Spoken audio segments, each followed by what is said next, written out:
بسم اللہ الرحمن الرحیم۔ نہج البلاغہ سے اقتباس، حصہ اول، خطبہ نمبر 148، ترجمہ مفتی جعفر حسین۔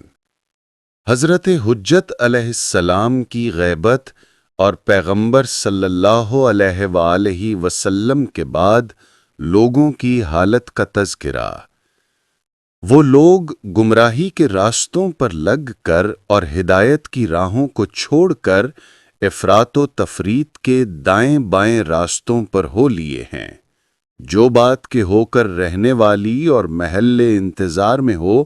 اس کے لیے جلدی نہ مچاؤ، اور جسے کل اپنے ساتھ لیے آ رہا ہے اس کی دوری محسوس کرتے ہوئے ناگواری ظاہر نہ کرو۔ بہتیرے لوگ ایسے ہیں کہ جو کسی چیز کے لیے جلدی مچاتے ہیں اور جب اسے پا لیتے ہیں تو پھر یہ چاہنے لگتے ہیں کہ اسے نہ ہی پاتے تو اچھا تھا۔ آج آنے والے کل کے اجالوں سے کتنا قریب ہے۔ اے میری قوم، یہی تو وعدہ کی ہوئی چیزوں کے آنے اور ان فتنوں کے نمایاں ہو کر قریب ہونے کا زمانہ ہے کہ جن سے ابھی تم آگاہ نہیں ہو۔ دیکھو، ہم اہل بیت میں سے جو ان فتنوں کا دور پائے گا وہ اس میں ہدایت کا چراغ لے کر بڑھے گا اور نیک لوگوں کی راہ و روش پر قدم اٹھائے گا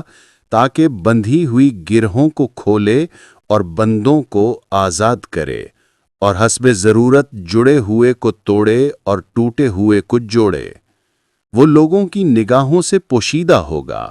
کھوج لگانے والے پہم نظریں جمانے کے باوجود بھی اس کے نقش قدم کو نہ دیکھ سکیں گے۔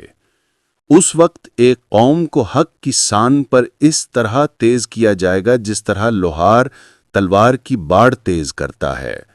قرآن سے ان کی آنکھوں میں جلا پیدا کی جائے گی اور اس کے مطالب ان کے کانوں میں پڑے رہیں گے، اور حکمت کے چھلکتے ہوئے ساغر انہیں صبح و شام پلائے جائیں گے۔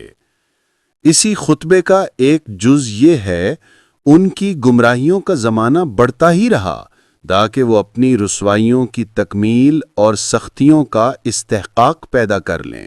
یہاں تک کہ جب وہ مدت ختم ہونے کے قریب آ گئی اور ایک فتنہ انگیز جماعت فتنوں کا سہارا لے کر بڑھی اور جنگ کی تخم پاشیوں کے لیے کھڑی ہو گئی، تو اس وقت ایمان لانے والے اپنے صبر و شکیب سے اللہ پر احسان نہیں جتاتے تھے اور نہ حق کی راہ میں جان دینا کوئی بڑا کارنامہ سمجھتے تھے، یہاں تک کہ جب حکم قضا نے مصیبت کا زمانہ ختم کر دیا تو انہوں نے بصیرت کے ساتھ تلواریں اٹھائیں اور اپنے ہادی کے حکم سے اپنے رب کے احکام کی اطاعت کرنے لگے۔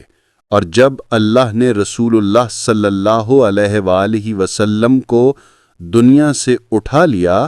تو ایک گروہ الٹے پیروں پلٹ گیا اور گمراہی کی راہوں نے اسے تباہ و برباد کر دیا، اور وہ اپنے غلط سلط عقیدوں پر بھروسہ کر بیٹھا،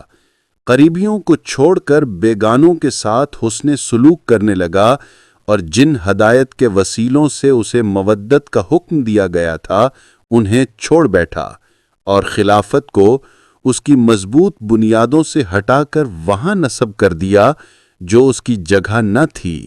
یہی تو گناہوں کے مخزن اور گمراہی میں بھٹکنے والوں کا دروازہ ہیں۔ وہ حیرت و پریشانی میں سرگرداں اور آل فرعون کی طرح گمراہی کے نشے میں مدہوش پڑے تھے۔ کچھ تو آخرت سے کٹ کر دنیا کی طرف متوجہ تھے اور کچھ حق سے منہ موڑ کر دین چھوڑ چکے تھے۔